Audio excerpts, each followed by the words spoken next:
Jammu Kashmir national conference जनाब उमर साहब जनाब नासिर साहब जनाब सागर साहब जनाब इमरान साहब जनाब जवान साहब शुक्रिया।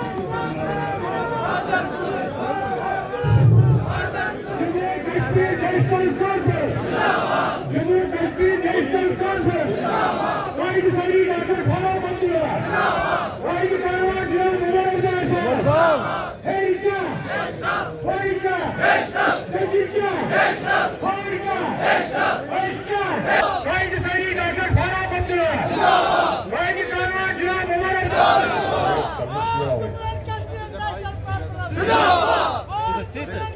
इनसे भूख से बेचारे आसान उतना खेल खेल भूख मिले एक बस जिस जम्मू कश्मीर में जमहूरियत कायम की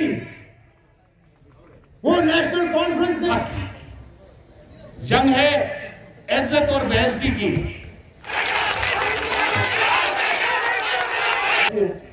इंसान को वहां अप्रोच करा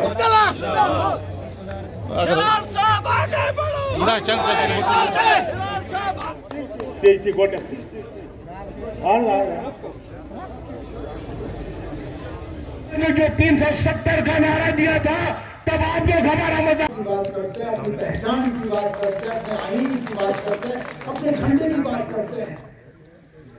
और इसमें भी अपर लोन साहब पीछे नहीं रहे। जब हमें सुप्रीम कोर्ट में केस करने की जरूरत पड़ी हम सब बंद थे। जहां जिन जिन पे आपकी नजर पड़ेगी हिलाल से लेके बाकियों तक, कोई एमएलए हॉस्टल में बंद, कोई गेस्ट हाउस में बंद, कोई घर में बंद, कोई जेल में बंद, हमारी नजर अगर पड़ी तो हसनैन मसूदी साहब पे और अकबर लोन साहब पे। इस बात के बावजूद तो उस वक्त केस करने के लिए वकील भी हमें मुश्किल से मिला। मुझे मालूम है किन हालात में वो सुप्रीम कोर्ट गए, जहां बाकियों ने हाथ ऊपर किए, जो आज बड़ी बड़ी बातें करते हैं, जो अचानक सुप्रीम कोर्ट में आज नजर आए केस में बात करने के लिए। उस वक्त 5 अगस्त के बाद वो कहीं नजर ही नहीं आए थे। उस वक्त तो वजीर आजम के घर पे और दफ्तर पे और 5 स्टार होटलों पे तो तारीफ करते रहे। उस वक्त उन्होंने कहा तो 370 गया, अब भूल जाओ। मुझे याद है वो बड़े बड़े लीडर जो पिछले दिनों आपको सुप्रीम कोर्ट में नजर आए, प्राइम मिनिस्टर के सामने मीटिंगों में उन्होंने क्या बात की, कहा now 370 has gone, let us ask for 371। अब 370 गया, हम कुछ और मांगेंगे। लेकिन जब अकबर लोन साहब का वो केस देखा, जिसके नाम पे आज भी वो सुप्रीम कोर्ट में दर्ज है, टैक्सी निजाम के खिलाफ आवाज बुलंद की, जिस जम्मू कश्मीर में जमहूरियत कायम की, वो नेशनल कॉन्फ्रेंस ने वो आवाज आपको दी।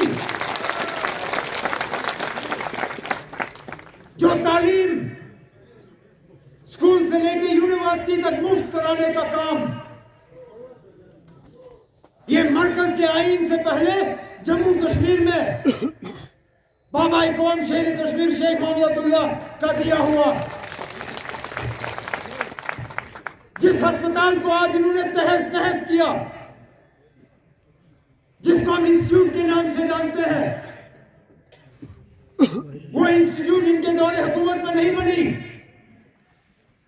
उस इंस्टीट्यूट को कायम करने वाले हमारे बाबा कौम शेर कश्मीर शेख मोहम्मद अब्दुल्ला खुद। Single line administration, Dargah Sharif हजरत बल, औकाफ, गुजर बोर्ड, चीजें हम गिने जो नेशनल कॉन्फ्रेंस ने यहां लोगों की राहत के लिए,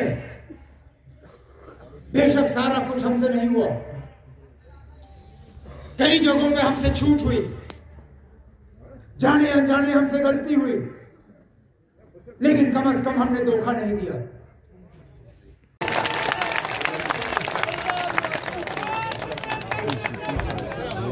जहाँ तक कन्वेंशनों की बात है, मां सिवाय एक आध छोड़ के बाकी तमाम हमारे कन्वेंशंस जो हैं बहुत ही कामयाब रहे। लोग आज नाराज हैं। मैं ये नहीं कह सकता हूँ कि तमाम वोट नेशनल कॉन्फ्रेंस को पड़ेंगे, लेकिन इतना मैं जरूर कह सकता हूँ कि इलेक्शन होंगे तो बढ़ चढ़ के लोग उसमें हिस्सा लेंगे। हमारे मतलब मेरे और मेरे साथियों की तो यही कोशिश है कि ज़्यादा से ज़्यादा जब वोट पड़ेंगे तो नेशनल कॉन्फ्रेंस को ही पड़ें, लेकिन इसी बात का डर बीजेपी को भी है। तभी तो जाके बलदियाती इलेक्शन भी कैंसिल हुए, पंचायत इलेक्शन भी कैंसिल हुए और असेंबली इलेक्शनों का कोई नामो निशान नजर नहीं आता। कहीं पे नॉर्मलसी नहीं है। रजौरी में नॉर्मलसी थी। रजौरी को काफी हद तक हमने मिलिटेंसी से बिल्कुल आजाद कर दिया था। मुझे याद नहीं है कि मेरे दौरे हुकूमत में रजौरी जिले में इस तरह का कोई एनकाउंटर हुआ होगा। जब आप रजौरी की बात करते हो, जब आप कुकरनाथ की बात करते हो, जब आप नॉर्थ कश्मीर की बात करते हो, तो जगह जगह हमें इस तरह के एनकाउंटर जो हैं वो नजर आते हैं। दिन दहाड़े श्रीनगर में फायरिंग, आज भी हमारा एक बहादुर पुलिस का अफसर वो श्रीनगर में अस्पताल में अपनी जान की लड़ाई लड़ रहा है। जो भी आज नॉर्मलसी का दावा कर रहे हैं वो न सिर्फ अपने आप को धोखे में रख रहे हैं बल्कि मुल्क के लोगों को धोखा दे रहे हैं। नॉर्मलसी है नहीं जम्मू कश्मीर में।